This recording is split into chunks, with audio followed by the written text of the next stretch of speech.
Dzień dobry, witamy Państwa bardzo serdecznie. Piotr Witam. Waszkowski. Igor Murawski. A propos wraków, ale zejdziemy nie tylko na powierzchnię, wzbijemy się trochę ponad powierzchnię i to Cię pewnie zaskoczy trochę, bo to jest temat, który Ty lubisz. Samoloty oczywiście. Junkers 57, słynny Stukas. Przepraszam Cię, Tak, 87. 87. Stukas znany nam przecież bardzo dobrze, prawda, w Polsce i tutaj jest taka sytuacja, że wyobraź sobie, bo istniało 4 egzemplarze, nie wiem czy wiesz, ale na świecie całym, kompletnych jakby samolotów. Zachowanych, W tej chwili jest już 5. Proszę bardzo. Tak. O.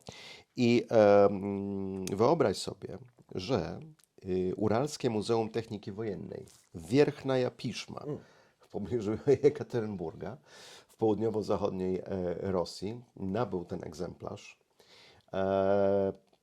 No właśnie mówię, no pomimo tych wszystkich Okoliczności instrukcji, są- to jest niesamowite, im się udaje to.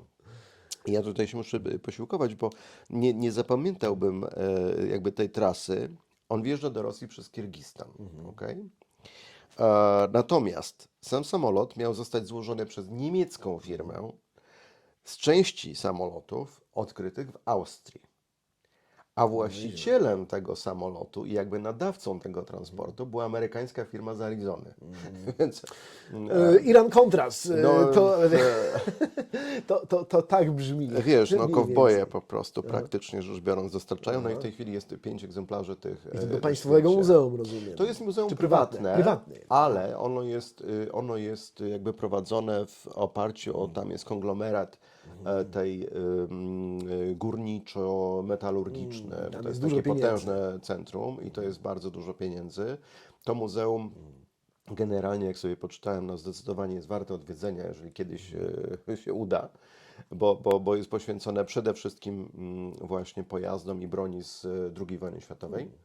I mają naprawdę imponujące zbiory. No i zresztą widać, że jakby stać ich jest na wszystko łącznie z możliwością obejścia, prawda, tych wszystkich sankcji. Więc to, no, to taka Ciekawe, bo taka to ciekawostka. kiedyś to Rosja była takim bezkresem Tak. wrakowym, tak? Gdzie można było jeszcze naprawdę i w latach 80., 90. były te eksploracje, gdzie rzeczywiście na tych bezludnych terenach i zapomnianych odkrywano przecież praktycznie zachowane wraki w całości. No właśnie. No a że dzisiaj Ale trzeba... ciekawe, że wiesz, w tej Austrii, bo ja nie słyszałem o tej akcji, ale Powiem Ci, że ta Austria, to będę musiał sprawdzić, chyba, że bo to jest jakiś taki też fałszywy trop wrzucają, nie? Bo to jest jednak jakby może być kompletny tutaj samolot. jakaś, tak. Być może, nie wiem, trudno mi powiedzieć, czy to jest kwestia historyczna, czyli Może być- Austria chyba nie Może być korzystała. klasyczne takie drugie dno, prawda, Tak. w tym wszystkim. Mhm. Może jakiś Tak. obiekt się zachował, może jakiś kolekcjoner przez lata Tak. zbierał części i być może dziś nastąpiła akumulacja. No ale tego fajna typu. sprawa. Bardzo. Jest strasznie nietypowa, bo kierunek zaskakujący, zwłaszcza w obliczu tych sankcji i tego, co się w Rosji dzieje. Zdecydowanie. Że takie rzeczy i z takich też jakby ideologicznie w Rosji niekoniecznie dobrych stron ściągane rzeczy. Tak. Zresztą gdzieś tutaj ileś pewnie sankcji zostało złamanych, ileś prawa tak. została złamanego. Ja tylko małą informację a propos łamania prawa i tylko tak, bo to jest taka dosyć aktualna sprawa, ten hełm słynny Scotta Fanessi, o którym opowiadamy już któryś raz, tak. który skradziono w Holandii i nie wiem do momentu wyświetlenia odcinka, to sytuacja jest jakby dynamiczna i to się wszystko może zmienić, ale na razie tego nie ma. Holandia stoi przed jakby groźbą wypłacenia odszkodowania w wysokości $6 milionów i tu jest jakby odpowiedź na Twoje pytanie, ile taki hełm mógłby być warty. Co i tak jest dla mnie jakąś, no wiesz, no, mogliby im wypłacić 600 milionów, czy 6 miliardów równie dobrze, to jest tak unikatowa, jednostkowa sprawa, że to w ogóle, wiesz, nie ten. Ale wiem, że no cały czas jakby to śledztwo trwa, zobaczymy, będziemy śledzić, natomiast wiralne stały się czapki, nie wiem, czy widziałeś zimowe czapki, bo wciąż mamy jeszcze zimę, które właśnie ten hełm mają naśladować. Tak. A tylko zakończę, że Rumuni wycofali obraz, była aukcja w w Nowym Jorku, to tak a propos rządu Rumunii, który jest w tej chwili totalnie... Dmucha na zimne. W tej chwili absolutnie... Znaczy nawet nie o to chodziło, bo Christie's w Nowym Jorku, ten słynny dom aukcyjny, wystawił między innymi obraz El Greca, który należał do króla Rumunii, który był de facto w zbiorach rumuńskiego państwa. Oni stracili na nim kontrolę w jakimś czasie i on teraz wypłynął. Więc Rumuni starają się go odzyskać. Czy to będzie możliwe? Zobaczymy, ale no, chyba Christie's sobie też dał sprawę z tego, że Rumunia jest w tej chwili jakby zdenerwowana wieloma rzeczami, więc lepiej ich nie drażnić. Chociaż te rzeczy są na pewno lepiej chronione w Nowym Jorku i przez Christie's, no tutaj blamaż byłby przepotworny. gdyby coś takiego Byłby nastąpiło. zdecydowanie, tak. No dobrze, to może tutaj jeszcze taką informację, już teraz nie będę łamał sobie głowy, żeby nawiązać do poprzednich tematów, ale chciałem powiedzieć o takiej bardzo fajnej inicjatywie, amerykańskie National Archive, posiadające w swoich zbiorach oczywiście przegigantyczną liczbę archiwaliów. Już jakiś czas temu ogłosił akcję dla wolontariuszy. I o co chodzi? Bardzo mi się to spodobało, bo to warto zaimplementować również w innych krajach, a w Polsce w szczególności. Jest kwestia tego, że wiele XIX-wiecznych czy XVIII-wiecznych, no mówimy o Ameryce, więc nie mówimy o starszych oczywiście archiwaliach, jest pisanych dość zagmatwaną kursywą. I na tyle, że podobno musi być ktoś, kto rzeczywiście się zna i umie odczytać, odszyfrować. Bo one są zagmatwane dla nas, nie dla tych, którzy pisali. Tak, tak. Natomiast rzeczywiście akurat tak się składa, że ci wolontariusze, którzy się podejmują przepisywania, jakby digitalizacji tego materiału to są starsi ludzie. Okay. Czyli jeszcze pamiętający to pismo Ma to sens, oczywiście. pisane, tak? Już nie komputerowe. Oni oczywiście w komputer wpisują treść, ale odczytują te XIX-wieczne zawijasy. Jest ich kilka tysięcy w ogóle w całych Stanach, więc to jest dość spora liczba ludzi. W ogóle jakiś rekordzista 10 tysięcy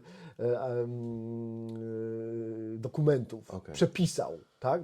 Wpisał w komputer, więc to fajna akcja jest w ogóle, bo to u nas też by się coś takiego przydało, bo pewnie digitalizacja jest jakby ogólnoświatowym trendem archiwalnym i ona trwa i chwała, bo to rzeczywiście uda się to uratować.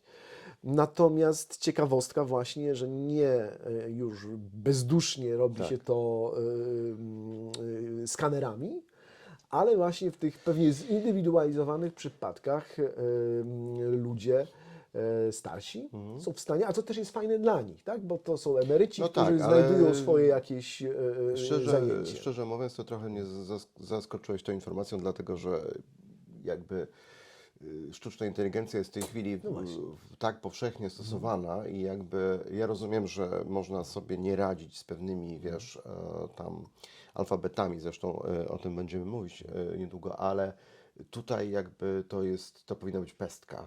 I ja nie wiem, czy to nie jest tak, że chcą tych ludzi zaktywizować po prostu i to jest taka inicjatywa, co też jest bardzo fajne. Oczywiście, ale też, no chyba, że to wiesz, że próbowali, a sztuczna ma tendencję do fantazjowania i halucynacji tak zwanych, więc może skala tutaj tego przedsięwzięcia jest dość znaczna. To nie jest jakby jednostkowe, że tam mamy kilku wolontariuszy, tylko rzeczywiście jest to spora liczba chętnych i zatrudnionych, że tak powiem, do tego typu działań, więc coś jest na rzeczy, bo tak też myślałem właśnie, że w tej chwili mamy tych cyfrowych rozwiązań na tyle dużo, że można je całkowicie stosować i upraszczać system. Natomiast tutaj ten ludzki czynnik chyba ma jakieś znaczenie, także to jest ciekawe. Nie no, bardzo, bardzo fajna informacja. I to wydawało mi się, że to jest faktycznie takie pole do popisu wręcz dla sztucznej, ale dziwne, że ona sobie z tym nie radzi. Dlaczego? Dlatego, że też sprawa, którą opisywaliśmy dosyć tak mocno, dotyczy papirusów które zostały odkryte w tak zwanej willi papirusów, powstałej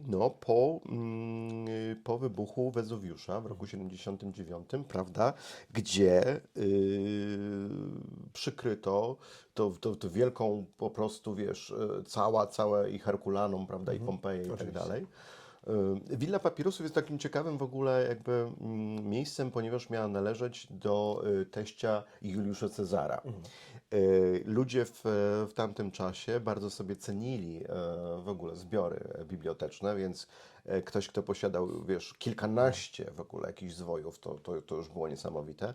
Tam jest mowa o setkach najprawdopodobniej, natomiast około 100 zostało odkrytych właśnie przez archeologów, ale w postaci totalnie zwęglonej, tak? Więc po prostu, wiesz, kawałek, no dosłownie brykietu, Rzecz można utracona. powiedzieć. Tak się nam Tak by się wydawało. wydawało. Natomiast okazało się, że dzięki właśnie no, postępom związanymi ze sztuczną inteligencją, z rozwojem sztucznej inteligencji, można było zacząć próbować te zwoje odczytywać, tak? Wiesz, po prostu nanomilimetr po nanomilimetr. No jest po prostu niesamowita sprawa, bardzo skomplikowana. Zresztą pisaliśmy o takiej akcji konkursowej, bo wyznaczono nagrodę kilkuset tysięcy dolarów właśnie za możliwość odtworzenia części, przynajmniej któregoś z tych papirusów. A w ubiegłym roku konkurs wygrało 3 studentów Niemiec, Stanów Zjednoczonych i Szwajcarii.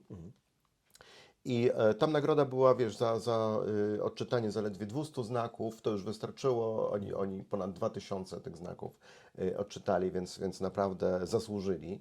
A zdaje się, że to było aż, no chyba to było powyżej $5,5 miliona, sprawdzę, ale 500 tysięcy, 700 tysięcy, to taki przedział, także sporo pieniędzy. A bardzo fajna sprawa i to, że się to w ogóle jakby udało i tych manuskryptów, tych papirusów jest więcej i to wiesz, tutaj jest taka ciekawostka, ten, który badają, pisany greką, to nas nie powinno dziwić, bo wtedy greka była, to tak jak wiesz, w języku arystokracji europejskiej, język francuski był językiem powszechnym i tak dalej. Wtedy greka w Rzymie też była widziana, była w dobrym tonie. Każda zamożniejsza rodzina miała nauczyciela w ogóle, wiesz, zwykle właśnie z Grecji Greka. importowanego i tak dalej, i tak dalej. Także tutaj liczą na to naukowcy, no ja też strasznie, że może tam będą jakieś, wiesz, dzieła, które po prostu zaginęły, takie naprawdę Przełomowe. istotne. To, czego nam brakuje. Tak, bardzo często. tutaj jest jakiś traktat filozoficzny najwyraźniej i pewnie nie jest taki bardzo istotny, ale to wciąż są jeszcze ileś jest tych papirusów do odczytania, więc to jest bardzo fajna sprawa i ja myślę, że to że będzie się tylko rozwijać. A tym z Państwa, którzy chcieliby jakby, żeby trochę przegapili tą kwestię tego konkursu, to na pocieszenie taka informacja, że rząd Indii, a ściślej prowincji, powiem Ci, Tamil Nadu, oferuje nagrodę $1 miliona, O, proszę. tak, za odszyfrowanie skryptu cywilizacji Doliny Indusu, kwitnącej w latach 1300 przed naszą erą, słynne Mohendżodaro chociażby i tak dalej. I tutaj jest taka przykra sytuacja, że ten skrypt, jest cała masa w ogóle jakby inskrypcji, których nie jesteśmy w stanie odczytać, bo tutaj nic takiego jak kamień z Rozetty się nie pojawił. Więc $1 milion oferuje właśnie głowa tej prowincji, pan Stalin, wyobraź sobie. O, Także no, zbieżność nazwisk. Stalin oferuje Przypadkowa. $1 milion za odczytanie tego skryptu, więc to taka ciekawostka, gdyby ktoś z Państwa No fajnie, że to chciał. też jest kwestia już teraz mniej talentu chyba, a bardziej technologii. Tak. I Na to wychodzi. rzeczywiście zatrudnienie, tak No jak ci wspominałeś, ci sztucznej studenci inteligencji.